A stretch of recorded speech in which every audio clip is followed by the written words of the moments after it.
এই সামান্য গরমে আমাদের অবস্থা খারাপ।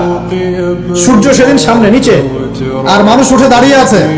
তাদেরকে 5টা প্রশ্ন করা হবে, যতক্ষণ পর্যন্ত প্রশ্নের উত্তর দিতে পারছে না, সামনেও যেতে পারবে না, পিছনেও আসতে পারবে না, পা নড়াতে পারবে না।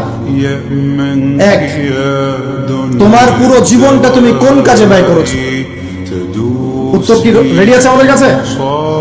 আমরা কি বলতে পারবো, হ্যাঁ আল্লাহ, আমরা আমাদের পুরো জীবন তোমার ইবাদত করে কাটিয়েছি? 2, তোমার যৌবন স্পেশালি তুমি কোন কাজে ব্যয় করেছো? তোমার যৌবন তুমি স্পেশালি কোন কাজে ব্যয় করেছো? যুবকরা কি উত্তর দেওয়ার জন্য প্রস্তুত আছে যে আমাদের যৌবন আমরা আল্লাহর পথে কাটিয়েছি? সবাই কি বলতে পারবো?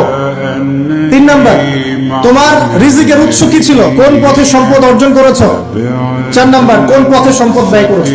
কোন কোন খাতে সম্পদ ব্যয় করেছো? আমরা কি আমাদের আয় এবং ব্যয়ের হিসাব দেওয়ার জন্য প্রস্তুত? 5, তোমাকে আমি যে জ্ঞান দিয়েছিলাম সেই জ্ঞান অনুযায়ী আমল করেছো কিনা?